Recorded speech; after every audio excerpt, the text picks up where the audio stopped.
समस्तजनकल्याणे निरतं करुणामयं नमामि चिन्मयं देवं सद्गुरुं ब्रह्मविद्वरम् वसुदेवसुतं देवं कंसचाणूरमर्दनं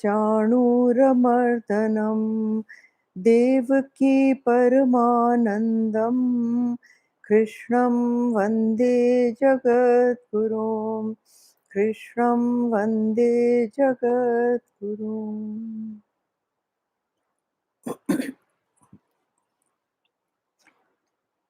We start verse 12 today.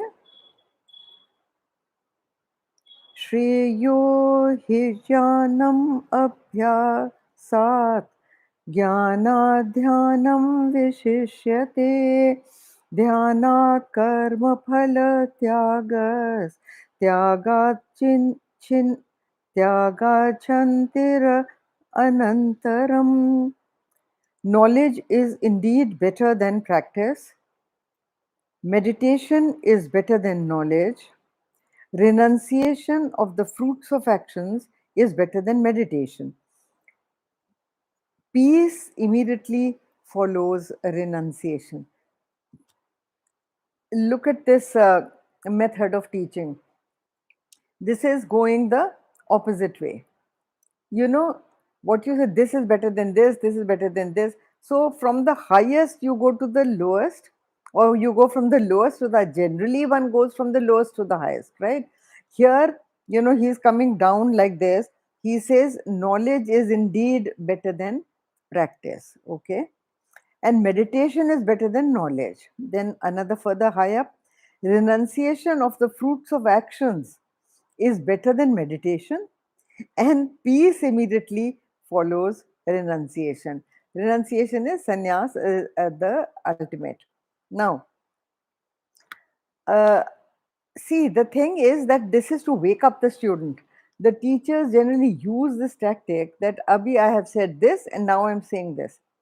For example, like in Keats's poem, beauty is truth, truth is beauty. So he gives the opposite in the same line. So the student wonders that what is he trying to say.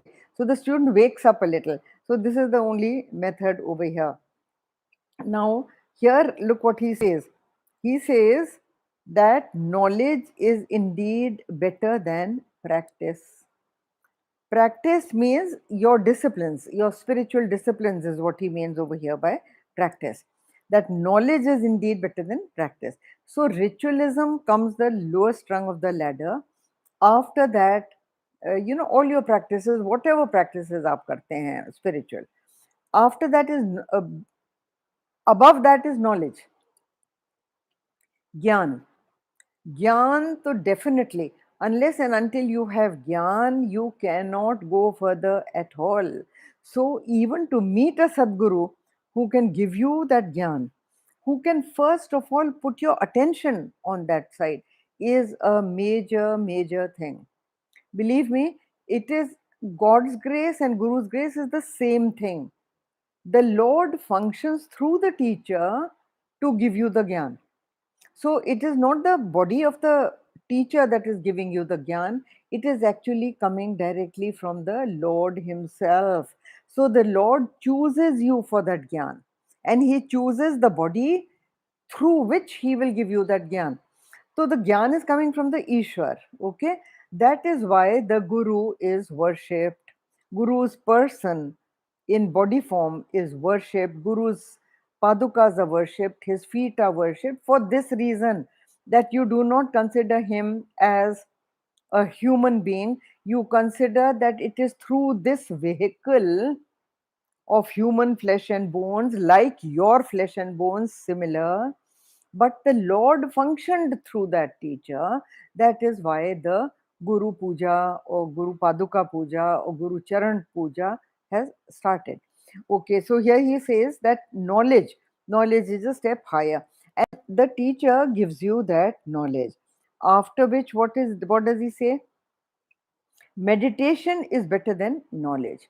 Ab knowledge to ho gaya. You have gained that knowledge. But then what happens? What happens of that? The knowledge you have got, which is better than practice. Now, see, एक चीज समझ लो, spiritual practices and all that are more mechanical, or they tend to get more mechanical. What is the meaning behind those spiritual practices is never explained to children in homes, because we have been under slavery for so long. And the reason being for this ignorance is that we almost forgot our own religion. We almost forgot our own philosophy. We forgot our own culture. We adopted the dress, the mannerisms, the language, the food, the everything of the people who ruled us. And that is the reason that there were very few homes in which these rituals were known, and least of all explained to the children, or the children were brought up. So what's the result? The result was that most of the children rejected Hinduism, that this is all mumbo jumbo, we don't understand anything. Why do you do this? Why do you do this? Why do you do that? The why and what for, or why should we do, every Indian or Hindu child would ask his parents, and the parents would have no answer. So, see how important it is to explain the ritual. Otherwise, if you don't understand the logic of a ritual, why should you do it? Why should you do it? Now, even see a small thing like in front of a temple, you must have seen a little, thoda sa uncha platform jaisa, which you go over that platform and go into the temple. Huh? That platform is called Urmi. Now, Urmi means wave. Okay? Urmi means wave.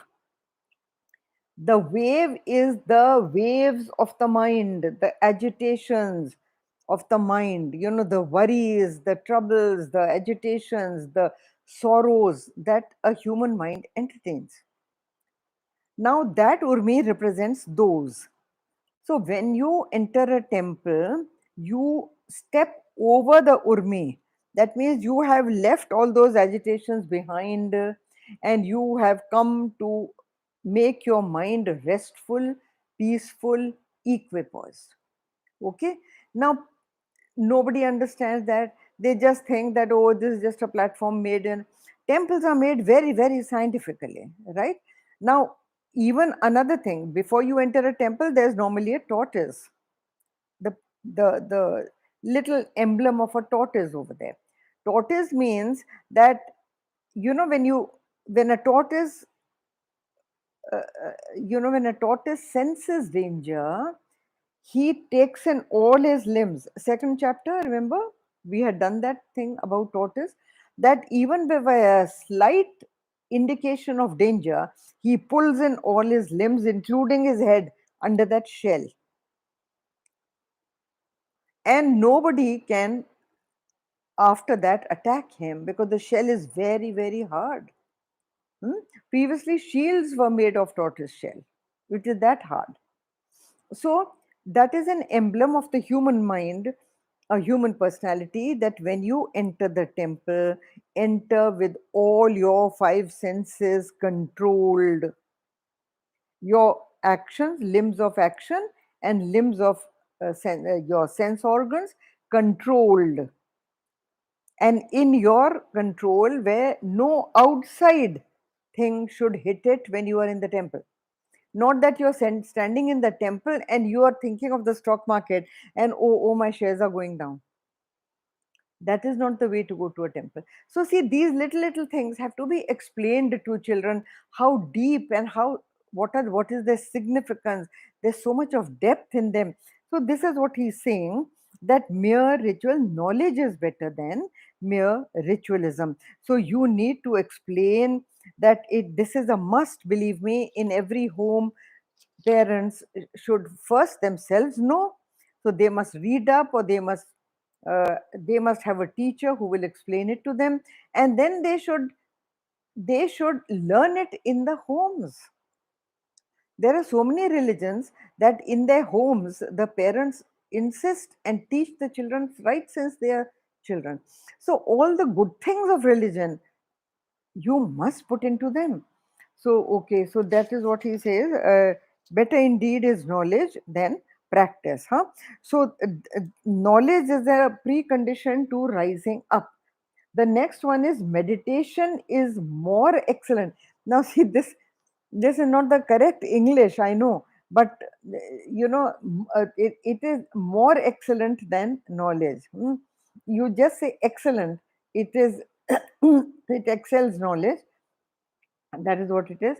So, see, the knowledge is what? The technical know-how of where, why should we, why is it done, what is the meaning of this, what is the philosophical significance of this.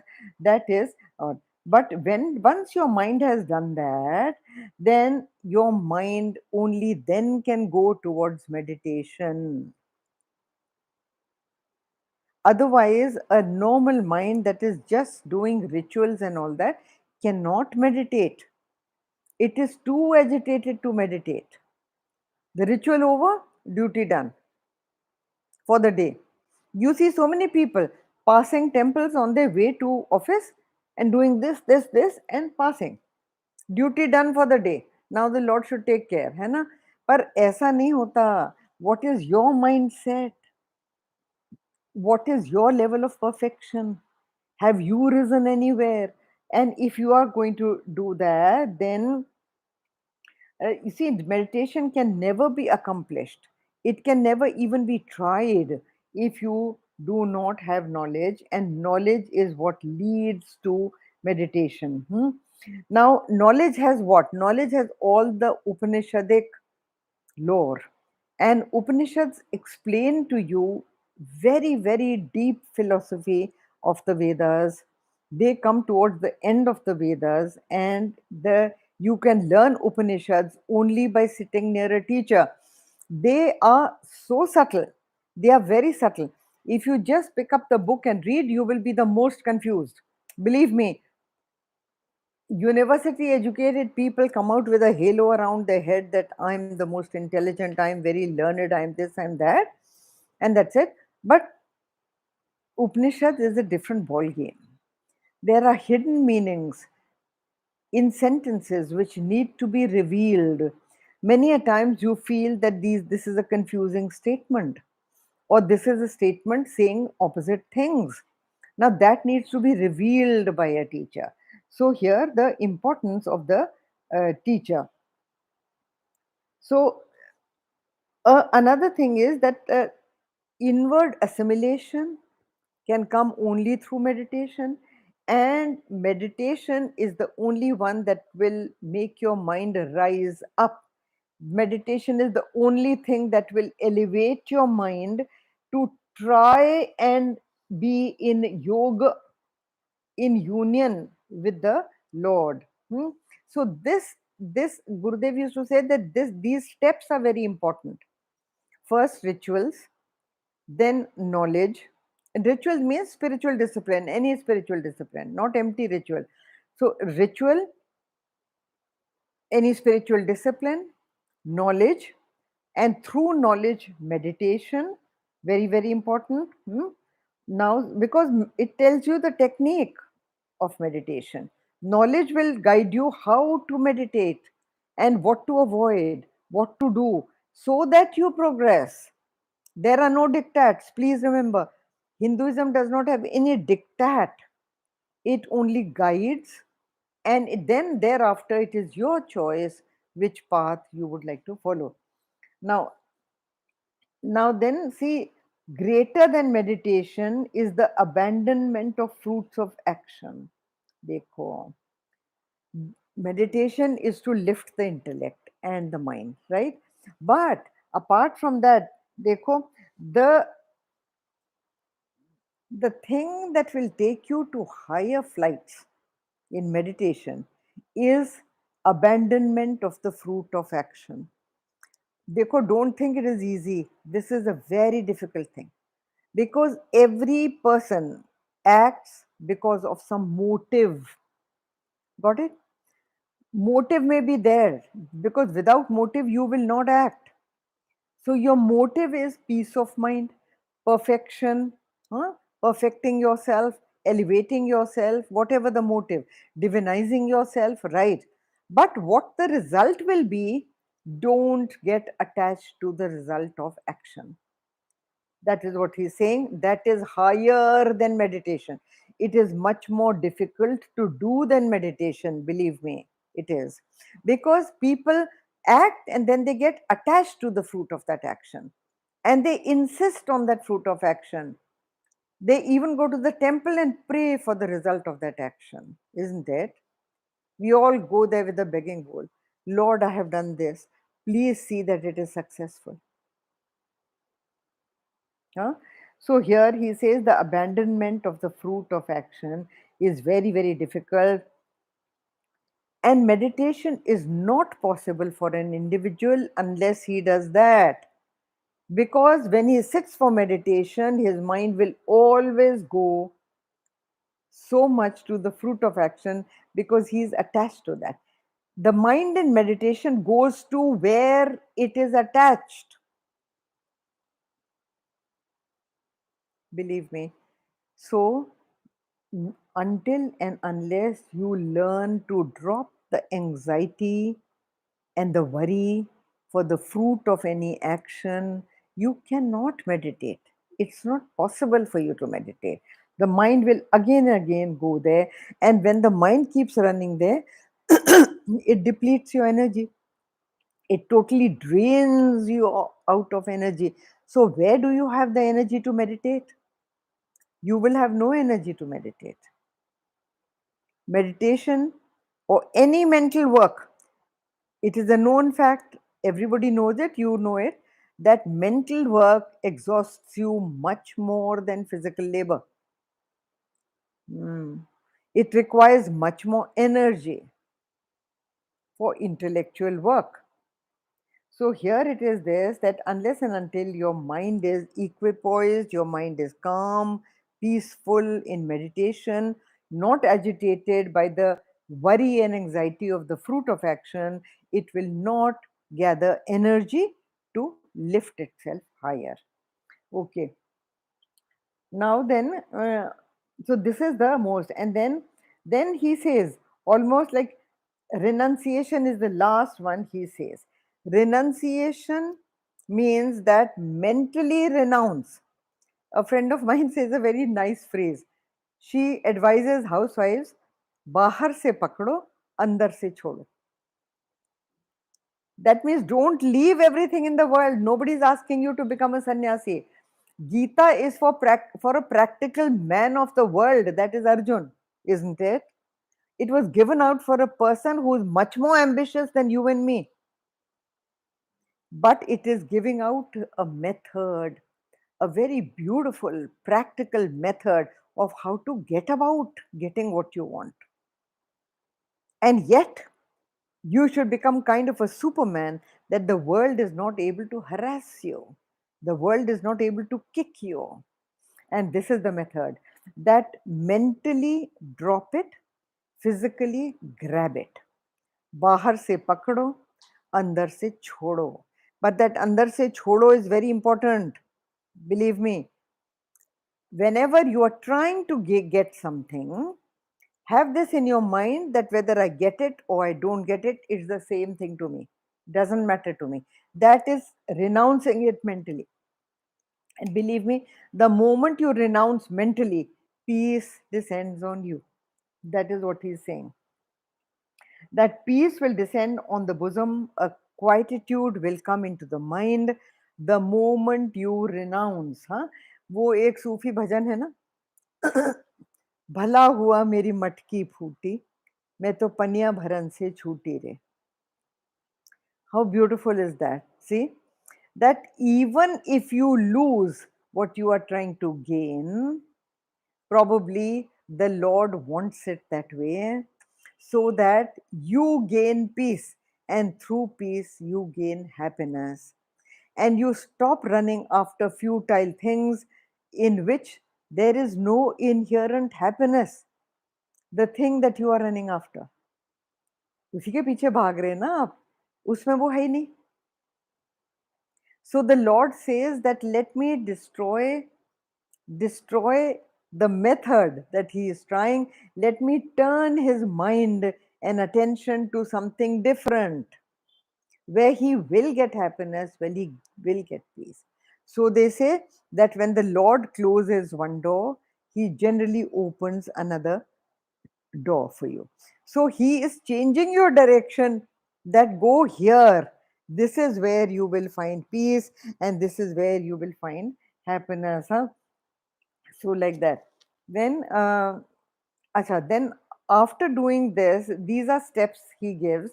Then the next paragraph is about, देखो, I'll read what it is about. With reference to those who are meditating upon the imperishable, infinite, the Lord prescribes certain mental, intellectual conduct which forms the direct means to perfection. Abhi dekho.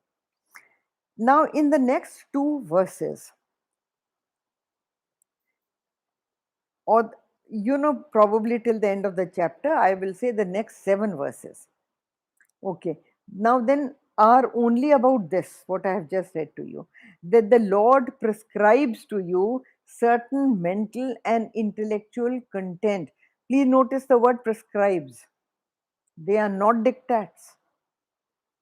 A prescription means that it is an advice. It is an advice. Take this medicine, your headache will be okay. ठीक है ना? But you have to take it if you want your headache to be okay. If you just sit with you've read the prescription, but you sit with it, or you are doing the jap, aspro, disprin, crocin, or whatever medicine you take for your headache, उससे तो नहीं ठीक होगा ना. It has to go into your body. It has to assimilate with your body. Only then will your headache be okay. So that is very important. अभी उसको कैसे करते हैं? You've got knowledge. You are trying meditation. You have tried renunciation. You have tried renunciation of the fruit of action. Now, so there are other things that he prescribes over here. There are 11 such points which he gives you, disciplines of how you should conduct yourself so that you can reach perfection. Now, see, uh, verse 13 and 14 we will do together. Adveshta sarvabhutanam maitra karuna evacha nirmamo nirahankarah samadukha sukha kshami संतुष्टः सततं योगी यतात्मा दृढनिश्चयः मय्यर्पितमनोबुद्धिः मद्भक्तः स मे प्रियः. The translation is, he who hates no creature. Aha, how difficult is that? He who hates no creature, who is friendly and compassionate to all, who is free from attachment and egoism, balanced in pleasure and pain, and forgiving. Aage. Ever content, steady in meditation, self controlled, possessed of firm conviction, with mind and intellect dedicated to me, he, my devotee, is dear to me. अरे भैया, ये तो बहुत मुश्किल. Now just think about these. These are 11 disciplines prescribed to a person who wants to rise to perfection, or who wants to develop a natural shield around him, which is a kind of a firing around him, where nothing from outside, no hit from the outside world can affect you. But this is very difficult to achieve. Each one of them, believe me, each one of them requires a huge lot of effort. But don't be afraid. You don't have to try each one of them. Go one by one, and also understand If you go one step, the Lord really pulls you to the others. It is so beautiful. The Lord helps you every step going up and up and up and up. Also देखो एक चीज बहुत जरूरी है यहाँ पर and that is that this is the economizing of inner wealth. If you practice these, this is the economics of how to manage your inner energies, your inner wealth, and to conserve it for the upliftment of your moral self. You can call it moral science if you like. This is a moral science. All these are scientific, believe me. You practice these, they are all psychologically true. The more you practice these, the more peace will descend on you. And peace is equal to happiness. It will slowly, slowly come to you. Now, how to economize that energy from wasteful efforts, and then how to utilize that energy for gainful purposes is for your own evolution is what the Lord is telling you over here. So also understand, देखो एक चीज बड़ी interesting है. This is a very creative and positive advice. Mark my words. There are no negativities in this. It never says thou shalt not. Forgive me for using a biblical phrase that has its own good place, but this is for seekers of a very high order. In Hinduism also there are a lot of do's and don'ts, but they belong to a lower rung of seekers. Here the Lord is addressing a seeker who has understood, who has seen the Virat Roop of the Lord, and who really wants to uplift himself from the misery into which he has fallen. And he's seeking the Lord's advice directly. So the Lord over here is all telling him all those things. Dekho, this is what is called a Dharma Shastra, or the values of life.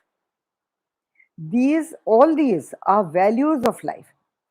They do not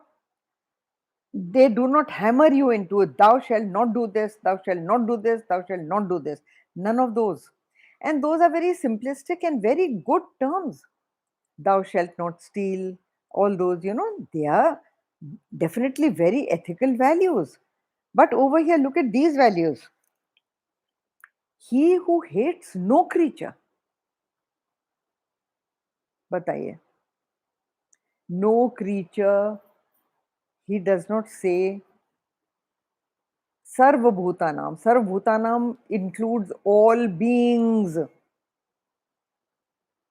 This includes plants, animals, trees, insects, even the minutest organism in the world, human beings, of course.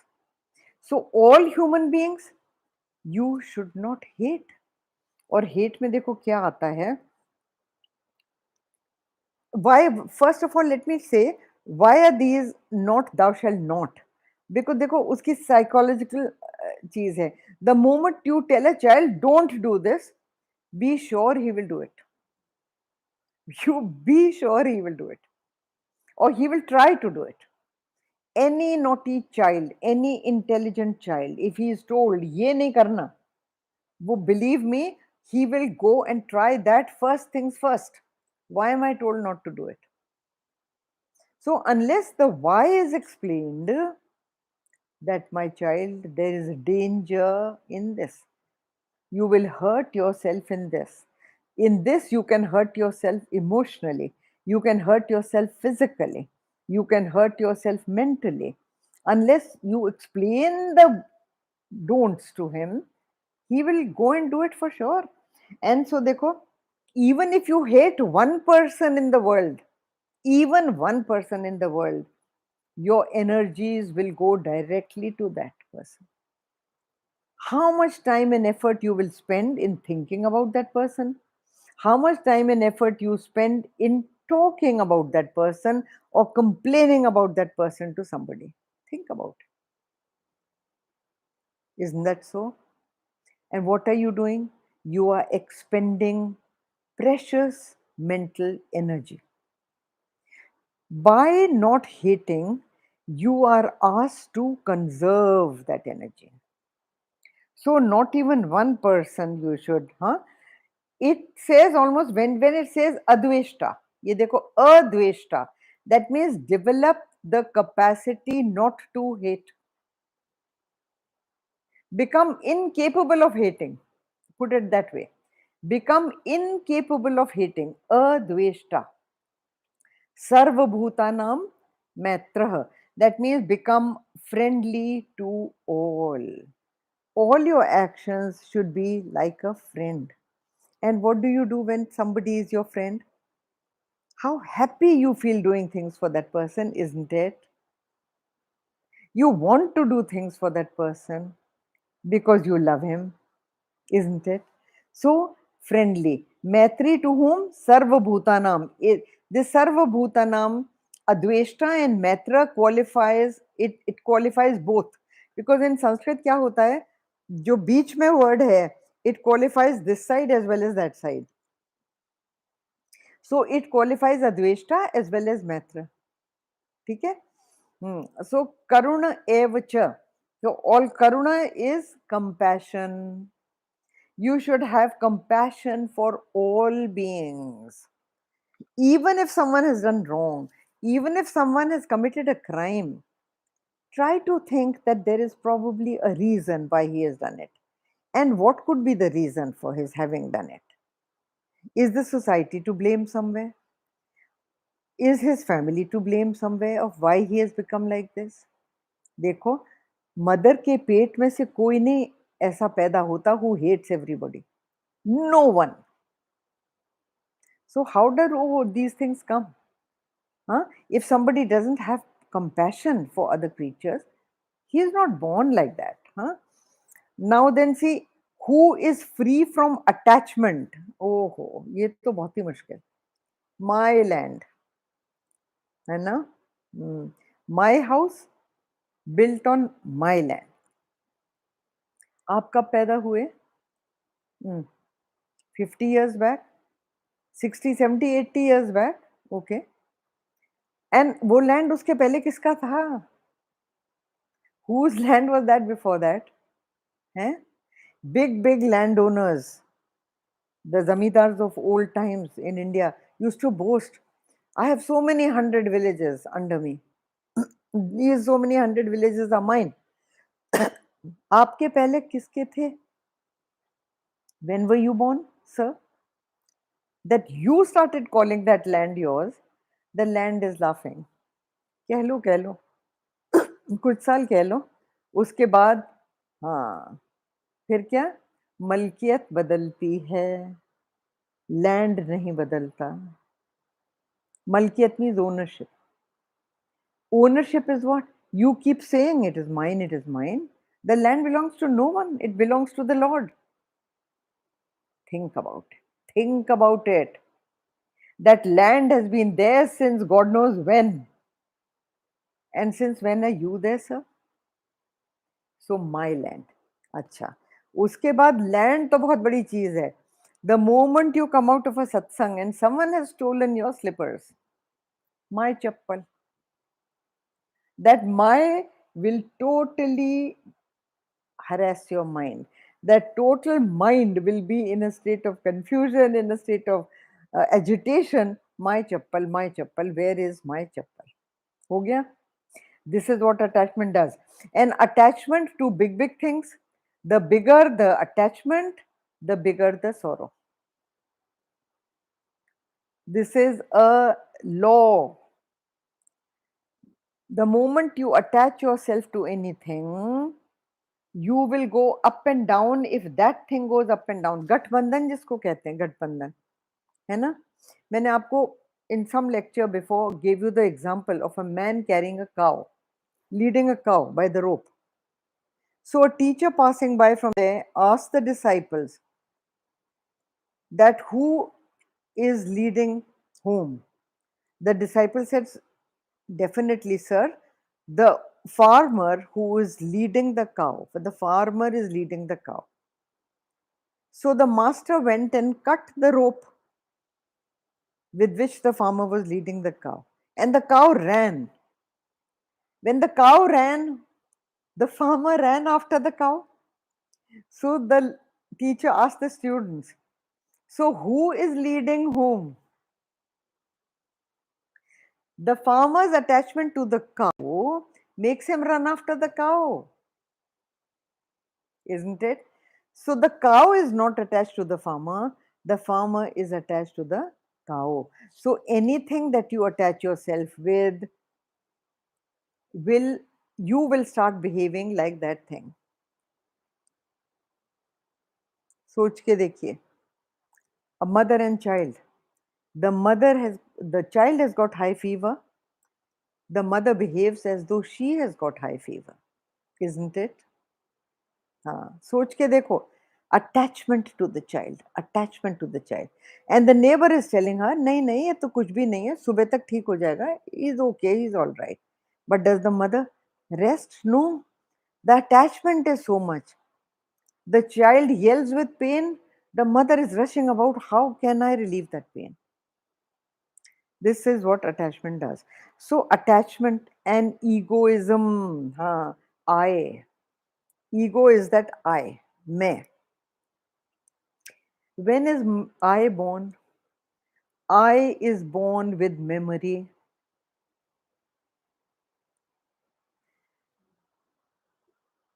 The memory of the past tells you who you are. I belong to such a big family. I am so powerful. I am so rich. Huh? Haven't you heard my name? It is all over the papers. Don't you know who I am? तो ये क्या है? It is all past memory of who you are. Think about it. That in deep sleep, the I vanishes. Where is the I in deep sleep? Do you even know whether you are a man or a woman? Do you even know what your name is? Do you even know who is sleeping next to you? Do you know to which family you belong? Nothing. So understand, the ego, which comprises of I, is only memory. Teju Bhananji calls it मैं मरी हिंदी में. The more the memory, he says उतनी आप मैं मरी. Leave the memory of the past. Forget about all your past. Who are you today? Think about that. What is your effort? And who made you capable of that effort? That is that great energy inside you, that great power inside you, that is even making you speak intelligently, think intelligently, behave in a cultured manner, isn't it? So remember the I, you see, this I, past memory, that stinking bundle you carry on your head. And then you say, the whole world stinks. The whole world is stinking. The stinking bundle is on your head, and the stink is coming from there. So this I, sorry, nirmamo is without attachment. Nirahankar is without ego. Now this another thing very difficult. Sama dukkha sukha and kshami. Equipoised in dukh and sukh. Dekho, don't translate that as no dukh and sukh. Dukh and sukh will come. Dukh and sukh will hit you. These are the waves of the world that keep hitting you. Dukh aata hai, you say hello. When are you going? From where are you coming?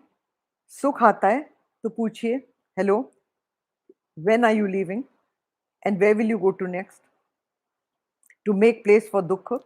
So they keep coming in waves. Sukh and dukh, sukh and dukh. But what he's asking us to do is sama dukkha sukha. You be equipoised in that. Don't start shouting and screaming and jumping if you are happy. And don't go under and go into depression if sorrow hits you. Understand the temporary nature of dukkha and sukha.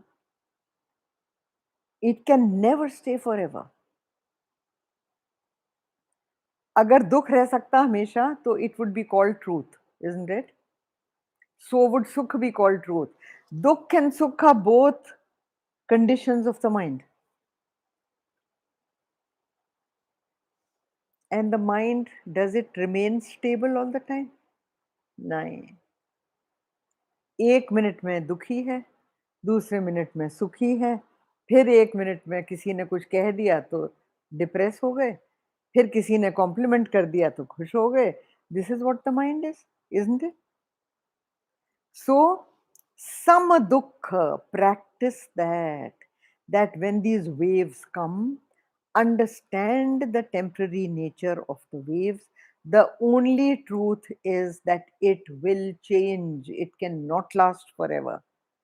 So, with that knowledge that dukkha cannot last forever and sukha cannot last forever, bear them with equipoise. That is what he's asking you. Samadukha sukha. And Kshami. Kshami is forgiving. A lot of people have done a lot of wrong things against you. Hmm? And Krishna probably talking in an autobiographical mood because attempts on his life were made so many times.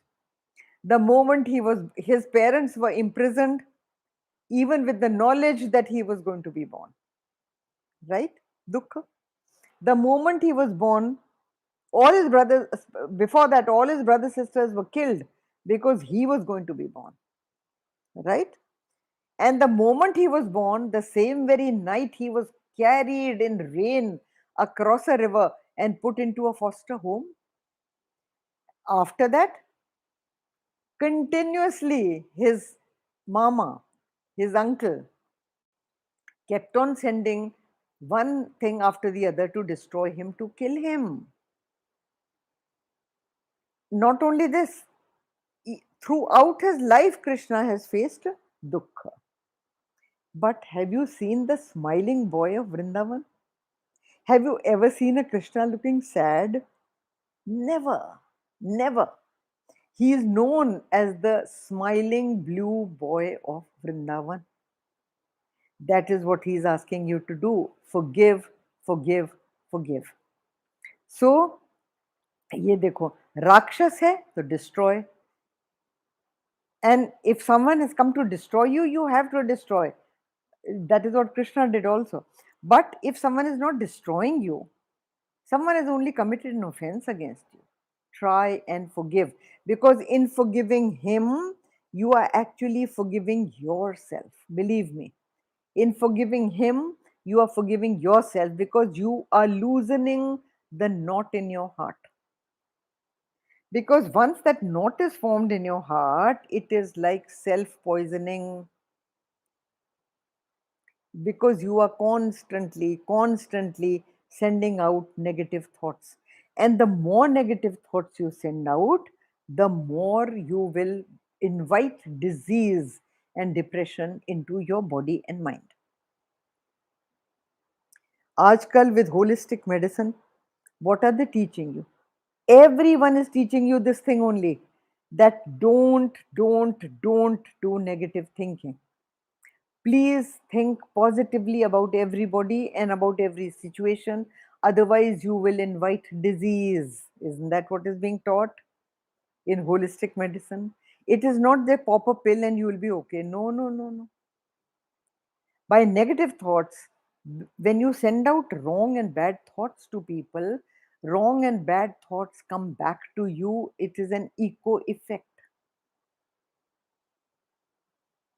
So they will harm you mentally and physically. They will ruin your equipoise, they will ruin your peace, they will ruin your sleep. Okay? So, okay.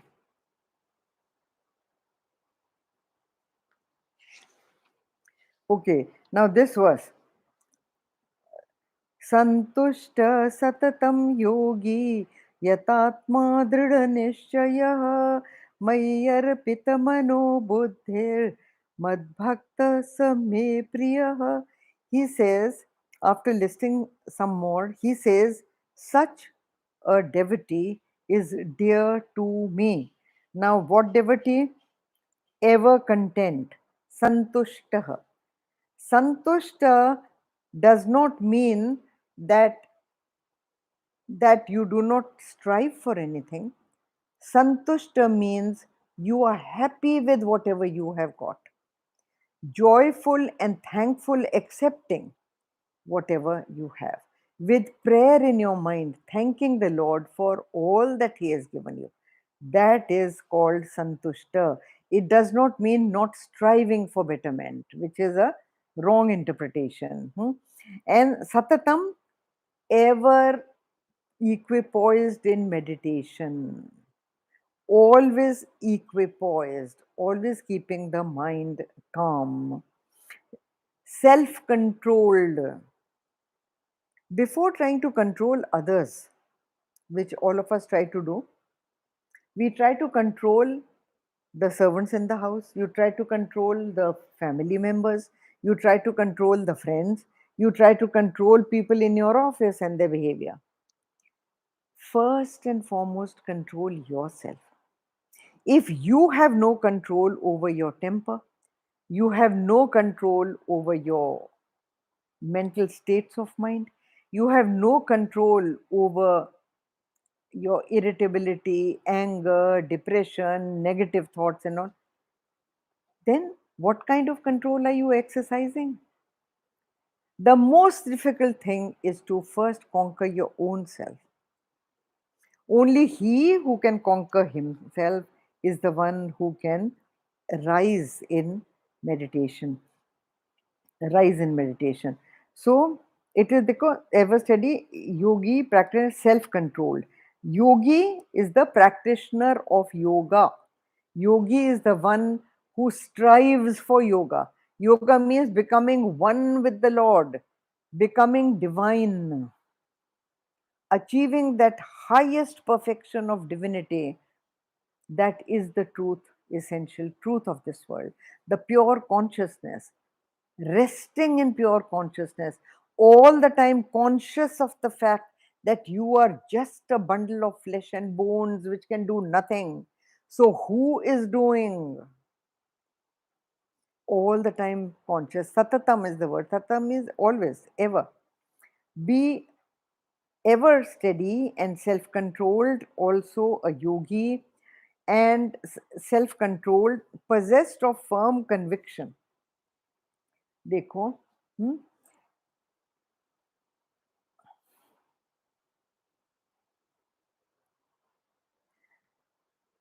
see, I will read this to you because it's so beautifully written by uh, Swamiji.